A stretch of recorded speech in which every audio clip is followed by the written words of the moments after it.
আসসালামু আলাইকুম। ক্লাস 10-এর আজকে যে বিষয়টা নিয়ে আলোচনা করব সেটা হচ্ছে কৃত্রিম অঙ্গজ জনন। আমরা ভেজিটেটিভ রিপ্রোডাকশন পড়ছিলাম, এটা হবে artificial vegetative reproduction. Artificial vegetative reproduction, তাই তো? তো আর্টিফিশিয়াল ভেজিটেটিভ রিপ্রোডাকশনের বা আর্টিফিশিয়াল ভেজিটেটিভ প্রোপাগেশনও বলা হয়। কি বলা হয় না? প্রোপাগেশন। বেশ, তো এই কৃত্রিম অঙ্গজ জনন আমরা পড়তে গেলে জানতে হবে যে কৃত্রিম অঙ্গজ জননটা কি। আমরা আগে পড়লাম অঙ্গজ জনন, প্রাকৃতিক অঙ্গজ জনন। তাহলে অঙ্গ থেকে যখন কোনো অঙ্গ বা অঙ্গাংশ থেকে, জনিত্রীর কোনো অঙ্গ বা অঙ্গাংশ থেকে যখন আবার একটা নতুন অপত্য তৈরি করছি তখন তাকে বলা হচ্ছে অঙ্গজ জনন। সেটাই কৃত্রিম উপায়, প্রাকৃতিক উপায় না করে কোনো মনুষ্য সৃষ্ট যে অঙ্গজ জনন তাকেই আমরা বলবো আর্টিফিশিয়াল অঙ্গজ জনন। দেখো, আমরা হর্টিকালচার বা উদ্যানবিদ্যা নিয়ে সবাই কম বেশি ধারণা আছে। সেই হর্টিকালচার বা উদ্যানবিদ্যায় অঙ্গজ জনন কি করা হয়? এই অঙ্গজ জননের দ্বারা বংশবিস্তারের মাধ্যমে কি করা হয় না, বিভিন্নভাবে কৃত্রিমভাবে বংশবিস্তার ঘটিয়ে বিভিন্ন উদ্ভিদ তৈরি করা হয়। এই হর্টিকালচার বা উদ্যানবিদ্যায় এই কৃত্রিম অঙ্গজ জনন দ্বারা বংশবিস্তারের যে পদ্ধতি, সেটাই তোমাদের ক্লাস 10-এর আলোচ্য বিষয়গুলো রয়েছে। সেগুলো হচ্ছে কি কি না, সেগুলো হচ্ছে কলম, শাখা কলম, গ্রাফটিং বা জোর কলম ইত্যাদি এই বিষয়গুলো নিয়ে আলোচনা করব। তাহলে কৃত্রিম উপায়ে উদ্ভিদ অঙ্গে, তাহলে কৃত্রিম উপায়ে কি হয় না, উদ্ভিদ অঙ্গে কলম তৈরি করে অঙ্গজ জনন ঘটানো হয়। কলম তৈরি করে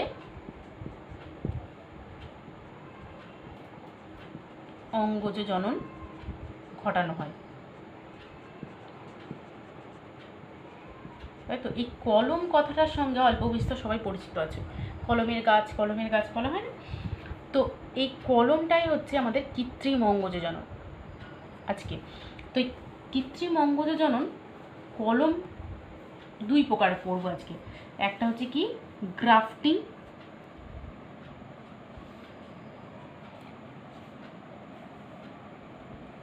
একটা হচ্ছে কি গ্রাফটিং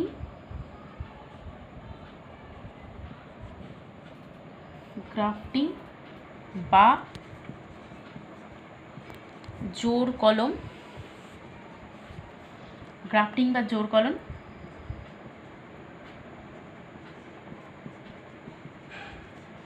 আর একটা হচ্ছে কি, আর একটা হচ্ছে কাটিং বা শাখা কলম। শাখা কলম বা কাটিং, এগুলো হচ্ছে ইংরাজি নাম, এগুলো হচ্ছে বাংলা নাম। তাহলে শাখা কলম আর জোর কলম এই দুটো হচ্ছে কৃত্রিম অঙ্গজ জননের ক্ষেত্রে আমরা কী কী ভাবে হয়, কী কী লাগে সেগুলো আমরা জানব। প্রথম আমরা শাখা কলম নিয়ে আলোচনা করব, তারপরে গ্রাফটিংয়ে যাব। শাখা কলমটা খুব সোজা। তো কি দেখো, শাখা কলম হচ্ছে কিছু কিছু উদ্ভিদের ক্ষেত্রে আমরা দেখেছি মূল, কাণ্ড, পাতা ইত্যাদি কেটে নিয়ে উপযুক্ত পরিবেশ সৃষ্টি করে মাটিতে রোপণ করলেই তার থেকে নতুন উদ্ভিদ তৈরি হয় বা নতুন অপত্য তৈরি হয়। একেই বলা হচ্ছে কাটিং বা শাখা কলম। কাটিং বা শাখা কলম কি হয় না, এটা সাধারণত কাণ্ডের ক্ষেত্রে করা হয়, কিন্তু মূল এবং পাতার ক্ষেত্রেও করা হয়। মেনলি শাখা, যেহেতু শাখা কার হয়? কাণ্ডের। তাহলে শাখা কলম মেনলি কার ক্ষেত্রে ঘটানো হয় না, কাণ্ডের ক্ষেত্রে। কিছু কিছু ক্ষেত্রে আমরা মূলেরও ক্ষেত্রেও শাখা কলম করতে পারবো এবং পাতার ক্ষেত্রেও, সেগুলো আমি পরে বলছি। আগে কাণ্ডের শাখা কলম কীভাবে তৈরি করা হয় সেটা আমরা জানবো। তাহলে তোমাদের পরীক্ষার সময় এই ধরনের কোয়েশ্চেন আসে যে ধরো কৃত্রিম অঙ্গজ জনন, যে কোনো দুই প্রকার কৃত্রিম অঙ্গজ জনন বর্ণনা করো, বা শাখা কলম টিকা আসতে পারে, জোর কলম টিকা আসতে পারে। এছাড়াও আরেকটা অঙ্গজ জনন আছে, সেটা হচ্ছে অনুবিস্তারণ। সেটা আজকের বিষয় না, আজকে আমরা এই দুটো বিষয় নিয়ে আলোচনা করব। তাহলে শাখা কলম কি না, বলছে কাণ্ডের শাখা কলম তৈরি করা কিন্তু একটা সোজা পদ্ধতি। কাণ্ডের শাখা কলম মানে কি, যে কাণ্ড থেকে একটা শাখা আমি কেটে নিলাম। কাণ্ডের শাখা কেটে নিয়ে যদি আমি টবে বা মাটিতে পুঁতে দিই, আমরা দেখেছি কিছু কিছু কাণ্ডের ক্ষেত্রে সেখান থেকে নতুন অপত্য তৈরি হয়ে যায় বা নতুন উদ্ভিদ তৈরি হয়ে যায়। অনেকে এটা ট্রাই করে দেখেছো, কিন্তু বিভিন্ন যারা এক্সপার্ট তারা এগুলোকে শাখা কলমের মাধ্যমে অনেক উন্নত শ্রেণীর উদ্ভিদ সৃষ্টি করে, যেখান থেকে আমরা খুব অল্প সময়ে কি করি না অনেক বেশি বেশি ফল পাই। এই ধরনের উদ্ভিদ তৈরি করা হয়। তো কি হয় না, জনিত্রিক দেহ থেকে মোটামুটি 20 থেকে 30 সেন্টিমিটার কাণ্ড বা কাণ্ডের শাখা কেটে নেওয়া হয়। কেটে নেওয়ার পর ওই কাটা অংশটিকে ভিজে নরম মাটিতে পুঁতে রাখার পর বেশ কয়েকদিন পর দেখা যায় সেখান থেকে নতুন মূল সৃষ্টি হয়েছে, এবং বায়বীয় অংশ থেকে মানে মাটির নিচের অংশে মূল তৈরি হয়ে যায়। মানে এই কাটা অংশটা যদি আমরা ভিজে মাটিতে পুঁতে দিই তাহলে সে ঠিকঠাক নিউট্রিশন পায়। নিউট্রিশন পাওয়ার ফলে কি হয়, তার নিচের অংশে মূল তৈরি হয়, আর বায়বীয় অংশে অর্থাৎ যেটা মাটির ওপরে থাকে সেখান থেকে মুকুল সৃষ্টি হয়। মুকুল সৃষ্টি হলে কি হবে, সেখান থেকে শাখা পোশাখা তৈরি হবে এবং সেখান থেকে নতুন আমরা উদ্ভিদ তৈরি করতে পারবো। যেমন আমরা ধরো কাণ্ডের ক্ষেত্রে দেখেছি খুব একটা কমন গাছ, সেটা হচ্ছে গোলাপ, তাই না? এই গোলাপ গাছের ক্ষেত্রে আমরা কি দেখেছি না, গোলাপের ডাল যদি বলি, সবাই বলে না যে তোদের বাড়ির গোলাপটা খুব ভালো জাতের গোলাপ, আমাকে একটা ডাল দিস তো। তো এই যে ডাল কেটে তুমি লাগিয়ে দিচ্ছ, সেখান থেকে নতুন অপত্য তৈরি হচ্ছে, এটাই হচ্ছে শাখা কলম বা কাটিং। তাহলে শাখা কলম বা কাটিং কি, কাণ্ডের ক্ষেত্রে মেনলি হয়। বোঝা গেল কিভাবে হয় না, কোনো একটি উদ্ভিদের কাণ্ডকে মোটামুটি 20 থেকে 30 সেন্টিমিটার কেটে নিয়ে ভিজে মাটিতে পুঁতে দিয়ে সেখান থেকে পরবর্তীকালে মূল এবং কি তৈরি হচ্ছে, কাক্ষিক মুকুল তৈরি হচ্ছে এবং নতুন অপত্য সৃষ্টি করছে। যেমন হচ্ছে গোলাপ গাছের ক্ষেত্রে হয়, লেবু গাছের ক্ষেত্রে হয়, জাম গাছের ক্ষেত্রে হয়, আম গাছের ক্ষেত্রে হয়, তুলা গাছের ক্ষেত্রে হয়। আমের কলমও কিন্তু খুব কমন, বলে না কলমের গাছ তাড়াতাড়ি ফল ধরেছে। তো আম, গোলাপ, লেবু, জাম, তুলো ইত্যাদির গাছের ক্ষেত্রে আমরা কি কাণ্ডের শাখা কলম দেখলাম। মূলের ক্ষেত্রেও কিছু কিছু শাখা কলম হয়, যেমন হচ্ছে ধরো কমলা লেবু, পাতি লেবু ইত্যাদি গাছের ক্ষেত্রে কি হয় না, মূলের কিছুটা অংশ যদি কেটে নিয়ে মাটিতে রোপণ করা হয় তা থেকে কিন্তু নতুন কি হয় না উদ্ভিদ সৃষ্টি হয়। মূলের ক্ষেত্রে তাহলে কি হয় না, মূলের ক্ষেত্রে কোন কোন গাছের কথা বললাম না, কমলা লেবু, পাতি লেবু ইত্যাদি গাছের ক্ষেত্রে মূলের কিছুটা অংশ কেটে যদি মাটিতে রোপণ করা হয় সেখান থেকে নতুন উদ্ভিদ তৈরি হয়। আর পাতার সাহায্যে অঙ্গজ জনন কীভাবে হবে না, পাথরকুচি খুব কমন, আমরা যখন নর্মাল কৃত্রিম না যেটা প্রাকৃতিক অঙ্গজ জনন পড়েছিলাম তখন সেখানে দেখেছিলাম পত্রজ মুকুলের দ্বারা অস্থানিক মুকুল, তাই না? তো পাথরকুচি, বিগ্নোনিয়া ইত্যাদি পাতা থেকে কি 2-3টে খণ্ড কেটে তির্যকভাবে যদি 2-3টে খণ্ড কেটে নেওয়া হয় পাথরকুচি পাতা থেকে, তাহলে কি হয় না এই পাতাটা যদি আমরা নরম মাটিতে কি করি স্থাপন করি, তাহলে দেখব সেখান থেকে নতুন উদ্ভিদ তৈরি হয়ে গেছে। তাহলে মূলের শাখা কলম কিভাবে হয়, কার হয় জানলাম, পাতার। মেন হচ্ছে কাণ্ডর ক্ষেত্রে আমরা শাখা কলম করে থাকি। তার এরপরে আসছি আমরা জোড় কলম বা গ্রাফটিং।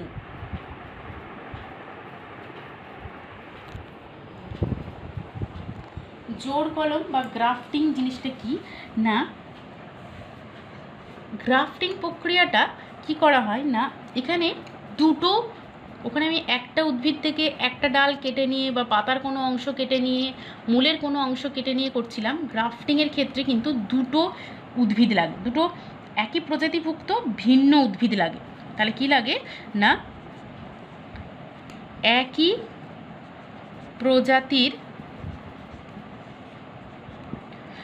প্রজাতির দুটি ভিন্ন উদ্ভিদ লাগবে, উদ্ভিদের অংশ, অবশ্যই অঙ্গজ জনন হবে যেহেতু উদ্ভিদের কি হয় অংশ বা শাখা লিখতে পারি। এটা খুব ইন্টারেস্টিং কিভাবে হয় দেখো, যে একই প্রজাতিভুক্ত দুটো ভিন্ন উদ্ভিদের শাখাকে জোড়া লাগানোর পদ্ধতিটাকেই বলা হচ্ছে গ্রাফটিং করা। গ্রাফটিং করা মানে কি, দুটো একই প্রজাতির ভিন্ন উদ্ভিদের দুটো শাখাকে এর একটা অংশকে এই যে জোড়া লাগানোর যে পদ্ধতি তাকে কিন্তু বলা হচ্ছে কি না গ্রাফটিং। গ্রাফটিং কার কার ক্ষেত্রে হয় না, গ্রাফটিং হয় আম, লেবু, পেয়ারা ইত্যাদি উদ্ভিদের ক্ষেত্রে কিন্তু গ্রাফটিং আমরা করতে পারি। তো কীভাবে করা হয় না, একই গণভুক্ত, একই প্রজাতির মানে একই গণভুক্ত দুটো ভিন্ন উদ্ভিদের গাছের শাখায় গ্রাফটিং করা হয়। এক্ষেত্রে দুটো উদ্ভিদ বললাম, একটা উদ্ভিদ থাকবে মূল সহ পাঠ থাকবে একটা উদ্ভিদের, আর একটা কিন্তু মূলবিহীন পাঠ হবে। মূলবিহীন পাঠ দুটো অংশ থাকে, একটা মূলবিহীন আর একটা মূল সহ পাঠ।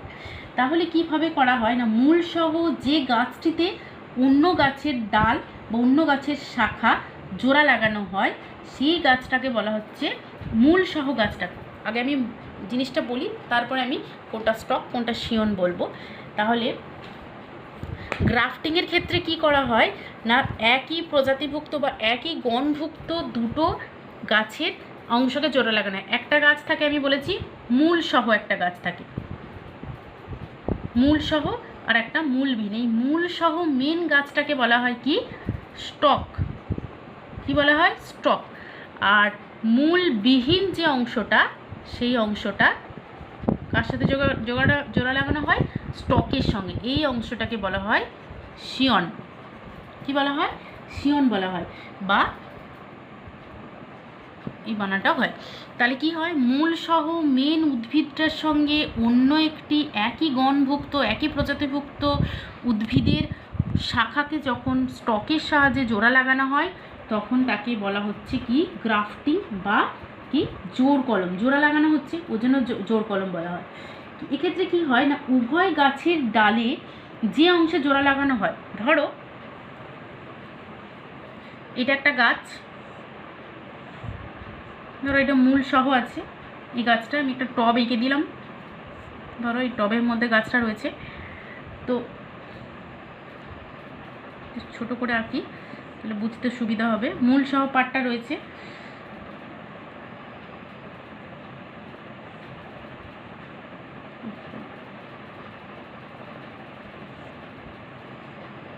ধরো এটা একটা গাছ রয়েছে, হলো মূল সহ গাছটা রয়েছে, এখানে পাতা টাতা রয়েছে। এবার অন্য একটা গাছের ডালের কিছুটা অংশ কি করলাম, এখানটাতে এই গাছটা ধরো এরকম ডালপালা গজিয়েছে, এই ডালটা এইখানটাতে আটকাবো। কিভাবে আটকানো হয় না, এই গাছটার যেটা স্টক, মূল সহ গাছটাকে বলেছি কি স্টক, এই মূল সহ গাছের ডালটার ক্যাম্বিয়াম পর্যন্ত চাঁচা হয়, ছেঁচে দেওয়া হয়। ক্যাম্বিয়াম পর্যন্ত ছেঁচে কি করা হয়, এই ডালটা এর সাথে কি করা হয়, জোড় বেঁধে দেওয়া হয় কোনো একটা সুতো দিয়ে বা কোনো এক ধরনের নরম কাপড় দিয়ে কি করা হয়, বেঁধে দেওয়া হয়। বেঁধে দেওয়ার পর কিছুদিন পরে কি হয় না, এই শিয়ন অংশটাকে এই গাছ থেকে কেটে নেওয়া হয়। এই অংশ থেকে কেটে নেওয়া হলো, এর ফলে কি হলো যে এই জোড়া লাগানো অংশতে একটু লঘু অক্সিন, উদ্ভিদ হরমোন লঘু অক্সিন দেওয়া হয়। তার লঘু অক্সিন দিলে কি হয়, এই অংশটা দ্রুত জোড়া লেগে যায় এবং নতুন অপত্য উদ্ভিদ তৈরি করে। দেখো এটা একটা অপত্য উদ্ভিদ ছিল, কিন্তু এখানে অন্য একটা উদ্ভিদের শিয়ন অংশ আমরা যেটা জোড়া লাগানো কেন জোড়া লাগালাম না, এই গাছটা এবং এই গাছটা দুজনে কিন্তু খুব উন্নত মানের একটা উদ্ভিদ। সেই দুটো উন্নত প্রজাতি থেকে আমরা আরও উন্নত মানের প্রজাতির গাছ যাতে পাই, নীরব গাছ যাতে পাই, সেই গাছ তৈরি করার জন্য কিন্তু আমরা এইভাবে জোড় কলম বা শাখা কলম জোড় কলম করে থাকি। কিভাবে করি না, একটা মূল সহ উদ্ভিদ নিই, সেই মূল সহ উদ্ভিদটাকে বলা হচ্ছে স্টক, এবং অপর অংশের যে ডাল বা শাখাটাকে স্টকের সঙ্গে জোড়া লাগিয়ে লঘু অক্সিজেনের দ্রবণ দিয়ে বেঁধে দেওয়া হয়, তাকে বলা হয় শিয়ন। এবং এই দুটো অংশ কিছুদিন পরে জোড়া লেগে একটা নতুন অপত্যের সৃষ্টি করবে এবং নতুন প্রজাতির বা নতুন কোয়ালিটি সম্পন্ন যে উদ্ভিদ তৈরি করবে, সেটা আমরা হচ্ছে জোড় কলমের গাছ বলতে পারি বা গ্রাফটিংয়ের মাধ্যমে সৃষ্ট উদ্ভিদ। এই গ্রাফটিং দুই রকম, একটা হচ্ছে কি না শিয়ন গ্রাফটিং, আর একটা হচ্ছে কি না বার্ড গ্রাফটিং। শিয়ন গ্রাফটিং কি, যেটা আমরা এক্ষুনি আলোচনা করলাম, যে একটা স্টক এবং আর একটা শিয়নকে জোড়া বাঁধানোর যে পদ্ধতি, তাকে বলা হচ্ছে কি সিয়ন গ্রাফটিং। আর বার্ড গ্রাফটিংটা কি? বার্ড গ্রাফটিং হচ্ছে কি না, এক্ষেত্রে স্টকের ছালে, যেটা মেন গাছ মূলসহ গাছ, তাকে আমরা কি বলেছি? মূলসহ হচ্ছে স্টক। এই স্টক যে আগে যেমন ক্যাম্বিয়াম পর্যন্ত ছিলে নিচ্ছিলাম, এর ক্ষেত্রে কি হয়, স্টক গাছের কাণ্ডে একটা টি আকৃতির কি করা হয় না গর্ত কাটা হয়। কি কাটা হয়? টি আকৃতির একটা গর্ত কাটা হয়। এই টি আকৃতির গর্তের মধ্যে শিয়ন যে অংশ বা শিয়ন উদ্ভিদের কি করা হয়, বার্ডকে, বার্ড মানে কি মুকুল, তাই তো, এর মুকুলকে কি করা হয়, এই টি আকৃতির যে গর্ত, সেই টি আকৃতির গর্তের মধ্যে শিয়নের বার্ডকে কি করা হয়, প্রবেশ করানো হয়। প্রবেশ করিয়ে কি করা হয়, এই জায়গাটা সুতো দিয়ে ভালো করে বেঁধে দেওয়া হয়। কিছুদিন পরে দেখা যাবে কি হয় না, শিয়ন স্টকের সঙ্গে জোড়া লেগে গিয়ে একটা উন্নত প্রজাতির উদ্ভিদের সৃষ্টি করছে। তাহলে গ্রাফটিং আমরা দুই প্রকার পেলাম, একটা হচ্ছে শিয়ন গ্রাফটিং। শিয়ন গ্রাফটিংয়ের ক্ষেত্রে কি হয়, স্টকের মধ্যে শিয়ন অংশকে ক্যাম্বিয়াম পর্যন্ত ছেঁচে জোড়া বাঁধানোর যে পদ্ধতি, সেটা হচ্ছে শিয়ন গ্রাফটিং। আর বার্ড গ্রাফটিংটা কি না, এটা খুব সোজা, স্টক সহ যে মূল সহ যে গাছ অর্থাৎ স্টকের কাণ্ডের মধ্যে কি করা হয়, একটা টি আকৃতির গর্ত করা হয় এবং শিয়ন অংশের বার্ড বা মুকুলকে সেই টি আকৃতির গর্তের মধ্যে প্রবেশ করিয়ে ভালো করে বেঁধে দেওয়া হয় এবং কিছুদিন পরে দেখা যায় কি না, সেই স্টকের সঙ্গে ভালোভাবে জোড়া বেঁধে গেছে এবং একটা নতুন প্রজাতির অংশের গাছ তৈরি হয়েছে, তাই তো। তো এই ধরনের যে পদ্ধতি তাকে আমরা বলবো কলম। তাহলে কলম হচ্ছে আমরা দুই প্রকার পেলাম কৃত্রিম অঙ্গজননের ক্ষেত্রে, একটা হচ্ছে শাখা কলম আর একটা হচ্ছে জোড় কলম। শাখা কলম খুব সোজা জিনিস, শাখা কেটে জাস্ট পুট করে দিলেই সেখান থেকে নতুন গাছ তৈরি হয়ে যাবে। আর গ্রাফটিং বা জোড় কলম হচ্ছে দুটো উদ্ভিদের, একই প্রজাতিভুক্ত উদ্ভিদের মধ্যে যে জোড় বাঁধার পদ্ধতি, সেটাই হচ্ছে কি না গ্রাফটিং।